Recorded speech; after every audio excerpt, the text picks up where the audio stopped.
itu terbawa, itulah yang akan membawakan khusyuk dalam salat.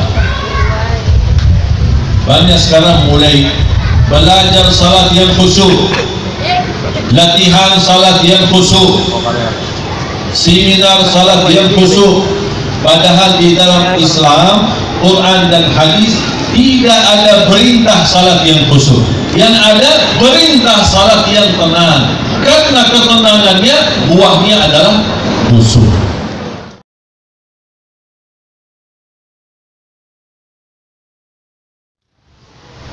Berarti jamaah sekalian, salat itu luar biasa. Kunci rezeki salat, kunci sabar salat, kunci kemuliaan salat. Orang yang mencintai salat berarti dia mencintai Allah Subhanahu wa taala. Bahkan salat itu adalah tali hubungan kita langsung sama Allah. Kalau ada orang mau berhubungan langsung sama Allah, Allahu Akbar, salat. Berarti dia, itulah sebabnya ketika turunnya perintah salat, Allah tidak menurunkan wahyu. Semua perintah agama turun lewat wahyu kecuali salat. Allah suruh Nabi Muhammad yang naik, tidak pakai malaikat Jibril untuk ayo antar wahyu ini, ayat ini, dah. Salat naik. Mengapa? Karena Allah ingin berikan perintah salat kepada Rasul langsung, bukan melalui malaikat Jibril, supaya menunjukkan kepada kita betapa pentingnya salat. Bahkan pertama diwajibkan 50 kali. Sampai Nabi Muhammad ketika turun pertama di langit yang ke-6 Nabi Musa. Saya suka sebenarnya cerita Isra Mi'raj. Terutama saya kagumi Nabi Musa, karena Nabi Musa adalah Nabi yang berani menahan Nabi Muhammad. Ketika turun di langit yang ke-6, lewati langit yang ke-6, Nabi Musa mempertahankan Nabi Muhammad dan bertanya, apa yang diberikan oleh Allah? Kata Rasulullah, 50 kali salat. Apa kata Nabi Musa? Umatmu tidak bakal mampu, naik lagi, minta dikurangi. Nabi Muhammad orangnya pemalu, tidak suka minta-minta, cuma ditekan oleh Nabi Musa, naik lagi Nabi Muhammad, dikurangi. Ada riwayat dikurangi 5, ada riwayat dikurangi 10. Turun lagi bertemu Nabi Musa, sudah berapa? 40.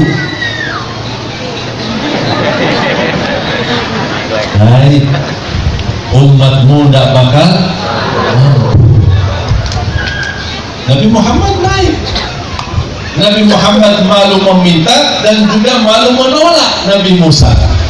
Naik Nabi Muhammad, minta dikurangi. Berkali-kali naik turun, naik turun, naik turun sampai jadi 5. Terus turun. Nabi Muhammad merasa puas. Bertemu Nabi Musa, gimana? Alhamdulillah sudah 5. Disuruh naik lagi. Kenapa ya Musa? Kenapa naik lagi? Minta dikurangi karena umatmu tidak mampu. Ternyata 5 aja tidak beres, apalagi 50. Juga sekarang rata-rata banyak umat Islam, kalau dia jaga salat, alhamdulillah 4 waktu. Terus yang kelima mana? Tidur. Ini subuh ini. Coba kita lihat salat subuhnya gimana masjid-masjid. Kapan cita-cita kita salat subuh itu bisa seperti salat Jumat? Coba yang datang ke masjid, walaupun alhamdulillah belakangan ini sudah muncul para remaja-remaja masjid, pemuda-pemuda yang masya Allah ikut terlibat dalam pengurus masjid dan memperjuangkan dakwah di masjid. Saya bangga dengan pemuda-pemudi kita yang sudah mencintai masjid. Tapi beberapa tahun yang sebelumnya, coba siapa yang datang ke masjid yang sudah bapak-bapak mendampingi istrinya, usia pernikahan mereka sudah 70 tahun, mengharap husnul khatimah, berlangkah-langkah pelan-pelan datang ke masjid. Bahkan mereka duluan datang sebelum azan. Kalau dia berjalan dari rumahnya habis azan, barangkali tak keburu sudah selesai imam salat, karena jalan mereka pelan-pelan. husnul khatimah ya Allah. Datang ke masjid, tapi subhanallah, coba lihat terutama saf pertama. Silahkan bapak-bapak lihat siapa yang ada di saf pertama. Mantan ketua pengurus masjid, mantan imamnya yang sudah tua, yang sudah tidak mampu lagi jadi imam, mantan marbotnya yang sudah tidak kuat fisiknya untuk membersihkan masjid, mantan sudah tua, mereka hanya mengharap ridha Allah Subhanahu wa taala. Kapan saatnya giliran yang datang ke masjid bahkan berlomba-lomba menjaga saf pertama adalah pemuda-pemuda kita. Dan Rasulullah mendoakan 3 kali orang-orang yang salat di saf pertama, rahmati ya Allah ahlas saf al-awwal, rahimallah ahlas saf al-awwal, rahimallah ahlas saf al-awwal, rahimallah ahlas saf al-awwal, sampai 3 kali. Ya Allah, rahmatilah orang yang salat di saf pertama, rahmatilah yang salat di saf pertama, rahmatilah salat yang di saf pertama. Sampai sahabat, ya Rasulullah, terus yang kedua gimana saf yang kedua? Sampai habis 3 kali Rasul mendoakan saf pertama, baru habis yang keempat Rasul berkata, dan yang kedua. Berarti yang kedua baru dapat cuma 1 kali didoakan dapat rahmat. Lalu saf pertama 3 kali. Bayangkan jamaah sekalian, apalagi sekarang kita tidak lama lagi akan menyambut bulan suci Ramadan. Biasanya kalau pas bulan suci Ramadan, pas ramai-ramai itu pas di awal Ramadan, lagi semangat, senang menyambut Ramadan, senang membuka puasa bersama. Tapi masya Allah ramainya meski. Gak tahu ramainya karena musalat atau ramainya biar dapat takjil.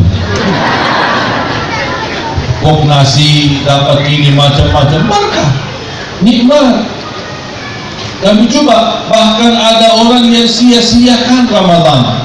Begitu datang Ramadan cuma setahun sekali dan terbatas 30 hari, bahkan kadang-kadang 29 hari. Ada orang malah sia-siakan. Datang mau melaksanakan ibadah tarawih yang semestinya menjadi nikmat, tapi kejar-kejaran di dalam salat tarawih.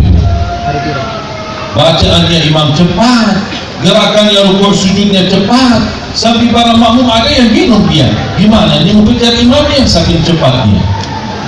Sampai ada yang 23 rakaat 7 menit. Aduh, capek. Padahal kita tahu salah satu rukun di dalam salat selain suratul Fatihah adalah tuma'ninah, ketenangan dalam salat. Tidak sah salat seorang tanpa Al-Fatihah, sama tidak sah salat seorang tanpa tuma'ninah, ketenangan dalam salat. Gimana ketenangan? Gerakannya tenang, bacaannya tenang, rukuknya tenang, sujudnya tenang. Ketenangan yang selalu terbawa itulah yang akan membawakan khusyuk dalam salat. Banyak sekarang mulai belajar salat yang khusyuk, latihan salat yang khusyuk, seminar salat yang khusyuk. Padahal di dalam Islam, Quran dan hadis tidak ada perintah salat yang khusyuk. Yang ada perintah salat yang tenang, karena ketenangannya buahnya adalah khusyuk. Gerakannya tenang, nikmat. Begitu masuk masjid, Allah, nikmat. Gerakannya nikmat, bacanya nikmat, enak. Rukuknya memberikan kecukupan waktu, kemudian sujud apalagi lebih lama karena berkesempatan bisa berdoa. Terbawa ketenangan dalam salatnya. Saya pernah masuk masjid, habis saya salat sunnah, saya melihat ada seorang salat tidak jauh posisinya dari saya. Beliau begitu mulai Allahu Akbar, saya baca Al-Fatihah. Saya baca Al-Fatihah, belum waladhdallin amin, dia sudah di sujud, sudah di posisi sujud. Saya hitung kapan baca Fatihahnya, kapan baca kulhunya, kapan baca subhana rabbiyal azim, kapan baca subhana rabbiyal a'la. Aku aja satu kali baca Al-Fatihah, dia baru mulai takbir, saya selesai waladhdallin amin, dia sudah di sujud kedua. Kira-kira salat itu gimana? Allah.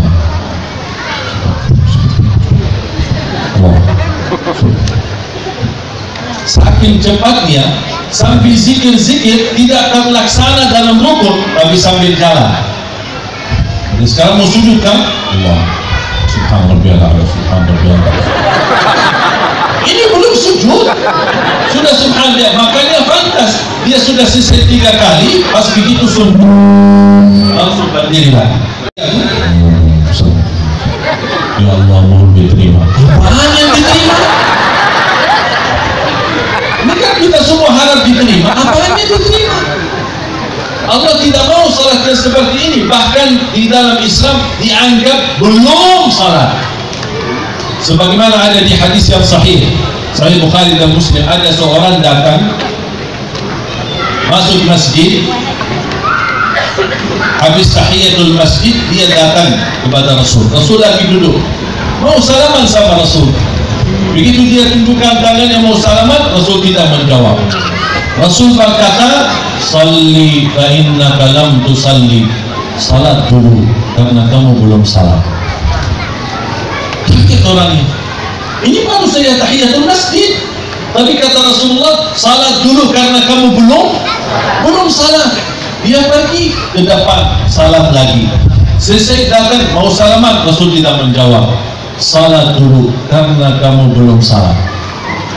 Sampai 3 kali Rasul menolak. Sampai yang keempat kata beliau, ya Rasulullah, saya tidak tahu selain ini, hanya itu aja yang saya tahu. Rasulullah mengajarkan, kalau berdiri yang tenang, kalau baca yang tenang, kalau rukuk yang tenang, kalau sujud yang tenang. Dan di rakaat yang kedua sama dengan rakaat yang pertama. Ketenangan terbawa di setiap gerakannya. Kenapa? Karena salah satu buah dari ketenangan adalah mendatangkan khusyuk. Bapak Ibu, ketenangan itu usaha fisik kita, tenaga kita. Tapi khusyuk itu bukan usaha, tapi hasil dari usaha kita. Dari mana datang khusyuk? Kalau tenang itu gerakan, berarti dari luar gerakan usaha kita. Tapi khusyuk ada di dalam hati. Kalau dia bisa merasa ketenangan dalam gerakan salat, dia akan muncul sedikit demi sedikit. Munculnya sesuai ketenangan dalam salat. Kalau ketenangannya sempurna, akan keluar kekhusyukannya luar biasa. Begitu selesai salat, masih ingin salat lagi. Saking nikmat, saking luar biasa keindahannya. Makanya orang saleh dulu, bahkan Rasulullah SAW ketika menghadapi satu masalah, menghadapi ujian, ingin mendapatkan solusi, ingin mendapatkan jalan keluar dari masalah, ambil air wudhu dan salat. Mengapa Rasulullah SAW salat? Padahal ini lagi ada masalah. Kenapa Rasulullah SAW salat? Karena Rasul yakin salat yang nikmat, yang indah akan memberikan petunjuk jalan keluar dari masalah. Sekarang orang banyak tidak salat, alasannya lagi ada masalah, lagi galau. Apalagi yang lebih parah, baru dia taubat, baru dia berhijrah, dengan kesenangan hati dia ingin buka halaman baru sama Allah, baru dia sadar untuk menjaga salat, dia membawa motornya datang ke masjid, dia masuk ke masjid untuk salat. Pas malam pertama dia melaksanakan salat dan dia merasa nikmat salat, begitu keluar motornya hilang. Langsung muncul kata-kata yang kesal. Aduh, ini baru saya buka halaman baru sama Allah, malah hilang motor saya. Ini kan bisa jadi ujian. Tapi kalau orang muslim tidak sadar itu ujian, na'udzubillah, bisa berbalik, bahkan bisa kembali ke jalan yang sesat.